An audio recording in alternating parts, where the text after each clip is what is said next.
I saw Blink twice the other day, surprisingly, really enjoyed it. The main critique I feel I have with a lot of movies these days is that it feels like the people aren't too interested, that passionate in telling a story. This movie, Zoe Kravitz fully cultivates that experience. I feel from front to end, she thought it through, which is super important in a movie, and unfortunately, it's getting more rare. The two follows these two girls who get invited to a big celebrity island. That celebrity played by Channing Tatum, fiance of Zoe Kravitz. Some weird stuff starts going down, as they do in horror movies, thriller movies, and I'm not gonna say much else because you go in not knowing as much. I think that's a better situation. From the opening shot, dude, it plays into the whole entire idea of the movie. It comes back later. It's one of those things, like I said, it rewards second watches, something that I also don't think movies necessarily think of. It feels very much like when you watch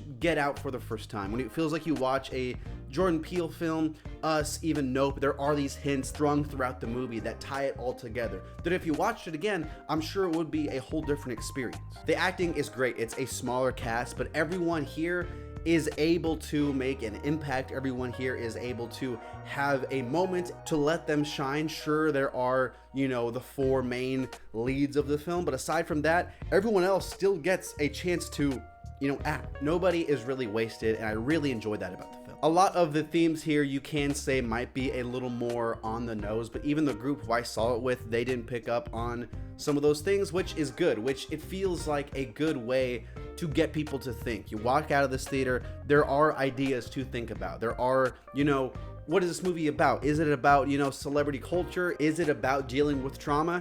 A little bit of both. And there's something for a lot of people to dissect there and get different meanings from it. The execution of the themes are simple but effective and still layered just enough to where it doesn't feel preachy. It doesn't feel like, okay, here's the message, handed to you on a platter. Channing Tatum as the villain of the film, I think he did a great job. Channing Tatum has been having a bang up year, and just the fact that he gets to play a villain is awesome. I love that. I always like when good guy comedy actors get to go bad, and vice versa. I think that's really cool. He was probably my favorite performance in the film, but like I said, everyone's good. But I do think the star of this whole entire movie, like I said, is Zoe Kravitz from the writing angle, from the directing angle. It's amazing how someone can, in their first film directorial debut, have such a eye for a lot of these things, for the themes, and showing those themes narratively throughout the story and how she directs the film. Really good. It's amazing. I think a lot of times filmmakers,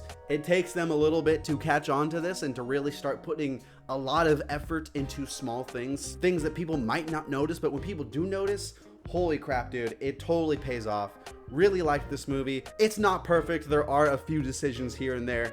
I think soundtrack wise, at certain points that I didn't necessarily like, and I wouldn't even say I don't know, it just was kind of just I didn't even say I didn't like it. It was kind of just like, there's that. There's no CGI or anything crazy like that in the movie. There's no real cheap jump scares, which I also like, and strangely, a decent amount of comedy in this movie that works really well.